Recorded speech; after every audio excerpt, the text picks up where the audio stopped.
Hey guys, PokeTrips here, and today I'll be going over the match between Hounds, Michael of the Arizona Houndooms, and Joe2408381, Joseph of the Indiana Bruisers.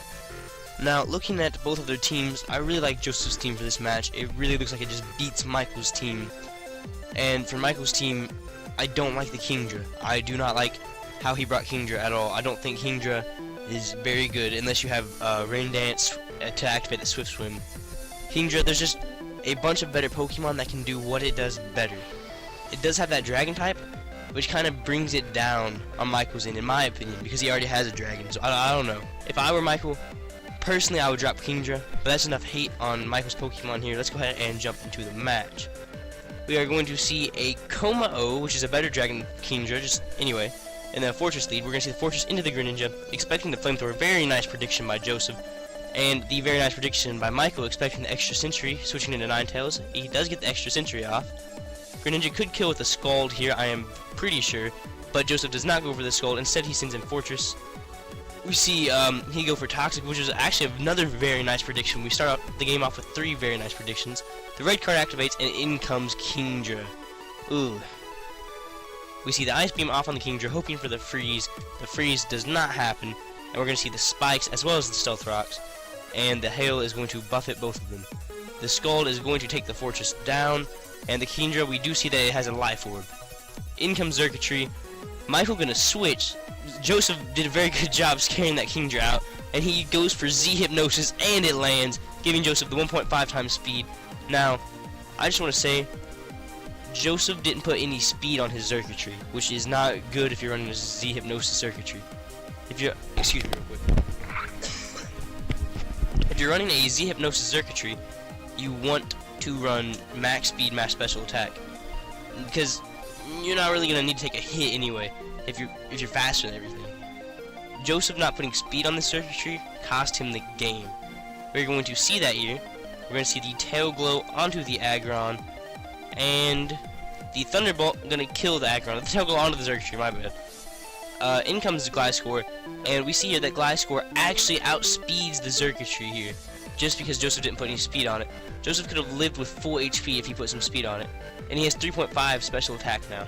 We're going to see the Galvantula come in, easily pick up the kill with Bug Buzz, and if Joseph was faster, maybe he could have outsped the Galvantula, I'm not sure on that. In comes Nidoking.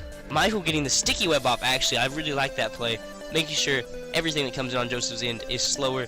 Michael gonna have to make sure that he gets, okay, hold on. Michael gonna have to make sure that he gets the kill on the Nidoking before he makes sure that things are slower. That was a terrible play on Michael's part, sending in the Kingdra. Kingdra can't take a hit, and he sent it on something that's faster than it, which wasn't that smart.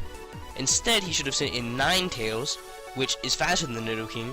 It would have activated the Hail, and if it has Blizzard, it would have been 100% accurate in the Hail, and it would have picked up the kill on the Nidoking, or done some serious damage to anything that came in. Instead, Michael sacked a Kingdra, who, let's be honest, probably wouldn't have came in handy at all late game, but it just would have been nice to keep another Pokemon alive. We're going to see Michael do what I said. Now, the Ninetales is going to come in, and it's going to go for the Blizzard, going to pick up the KO on the Nidoking.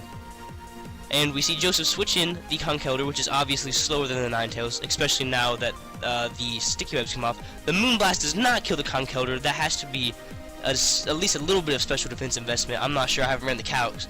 But we see the Kommo-o come in, and that is more than likely going to be game. Michael, okay.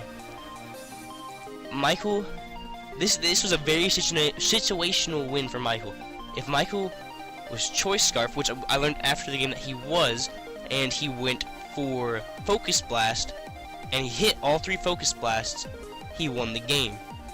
If not, he didn't win the game. There was no other situation where Michael could have won the game. He went for Flash Cannon, it was already over the second he picked Flash Cannon. It was 100% over. He said that he wasn't running Focus Blast, which I don't really know why you wouldn't run Focus Blast on a special Kommo-o. I don't know, that's just my personal opinion.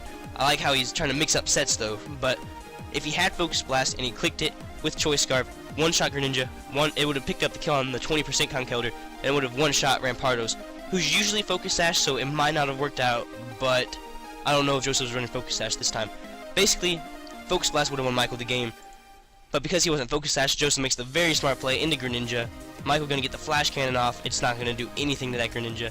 Green Ninja gonna easily pick up the kill here on the Como. I almost called it Conkelder.